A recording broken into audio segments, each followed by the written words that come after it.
ICWA na magi November da kauriba mifamse. Yes sir. Masi maruina sigi kachin army go aduga akogi se NUG sulakani PDF ki pot yore ko aduga Arkan army su yore ko. Sigi si India na karigi baton torino haiba wahang du ne bozi lai ko. Yes sir. Sida aina thamning bada masigi si follow up se ayamadi akogi September ki first week da ko.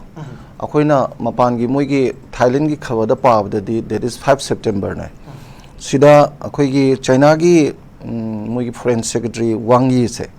ma yauna akoi chakmai da Thailand gi ko akoigi Burmese gi official sing degi se Arakan army gi moigi chief yaure yamaroi na ko Thailand gi yauna moi yamna achoba meeting ma pangthwe aduda sagi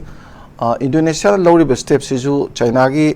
among du yenga lawri ni China na magi road map ma 5 points ki road map ma pi bako yamarina sida pi si akhoi reconciliation ji ma number 1 thame ko se Myanmar marungi wathok si loina baksi loshina bagi pot ni aduga Myanmar gi government su maidi junta su praja daga akhoi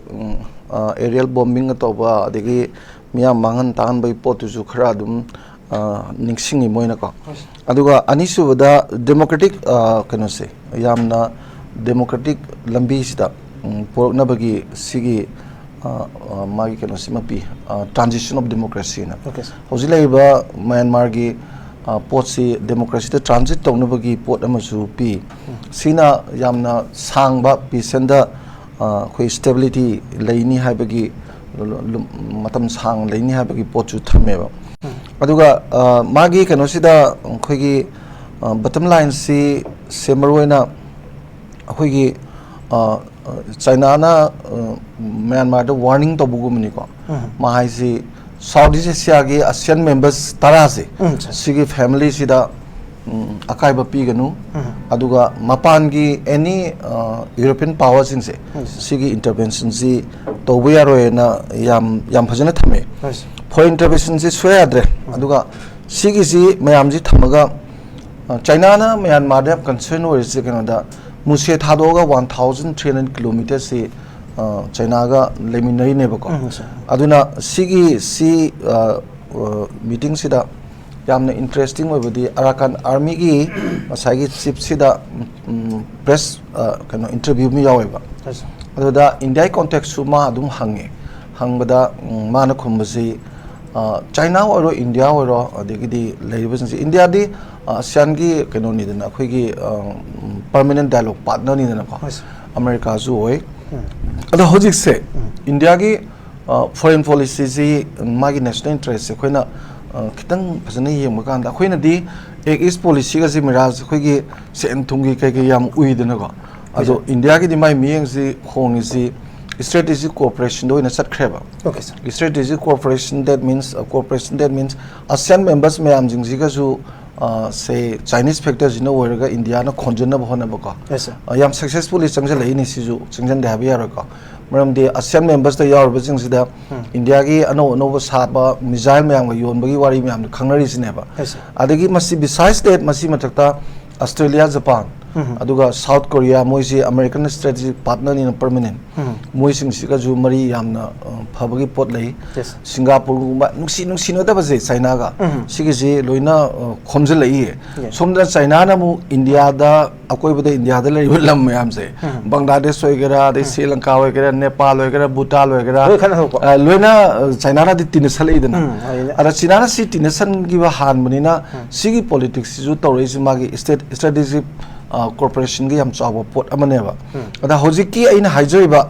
akoina 5 September da phangjariba pause segmai da tawriba pot se masi yenga kanda India ge su hojiki November gi se si yam maruiba ma oiba kaino da ICWA na tawrise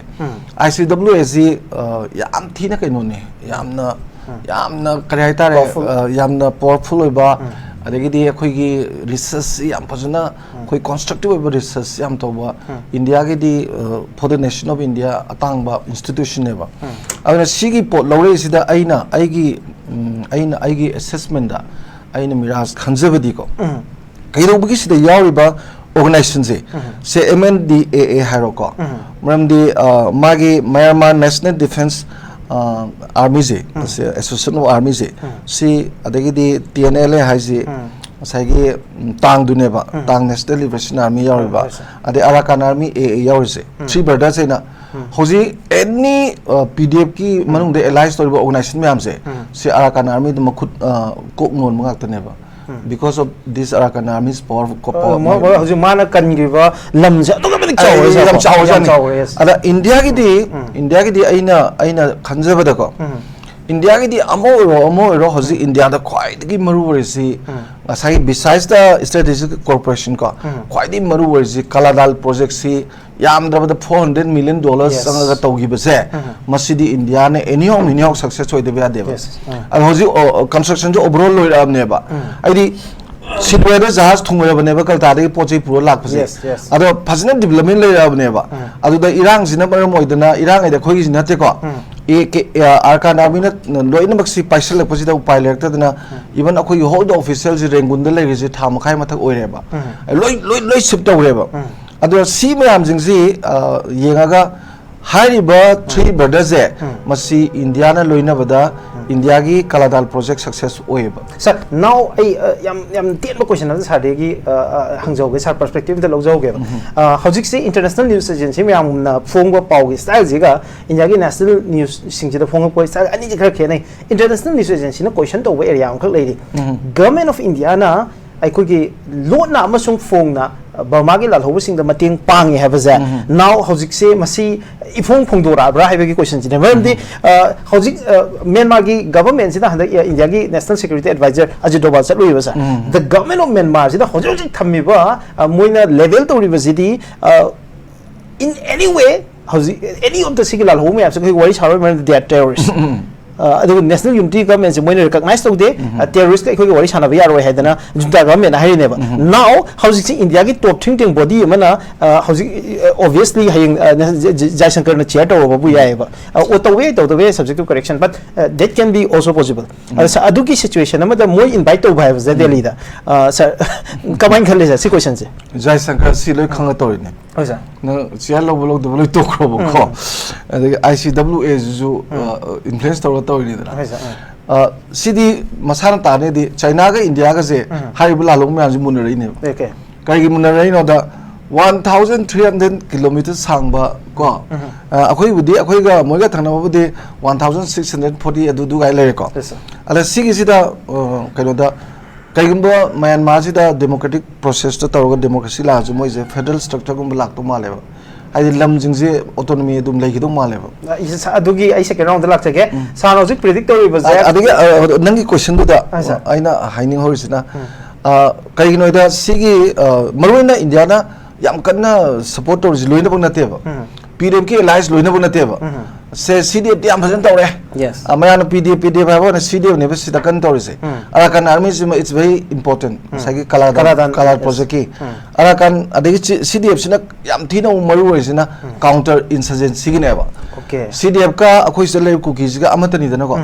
adegi akhoi PDF ha na CDF PDF ti nawai che ga thoki di noi no operator matam da bot yaw go nu pi ngang izat mang no human rights violation to go no ga moi NUG na thui dana ko ada sigi posi India na sigi se phasana support to da ya de maram di Myanmar di China yaw da da sole adegi di lalo me am China na support to re mo me am kan khale ade mo me am kalak pai je China na loi support to sangradi songi India da di problem oi dui ne ba aduna je even kano akhoi free movement regime nok thoi ba fencing to isu sigi factors ni hainari ne ba ko okay sir thank you very much ya am pazana sana perspective se thabi do aina sa da hayen ingri je nasai am ga hayen ingri je the theme ma thami ba moina hayang November da ko ri ji theme se constitutionalism and federalism ne ba sana haidu ta do ne ba natra da kes ai do sar permanent lak sake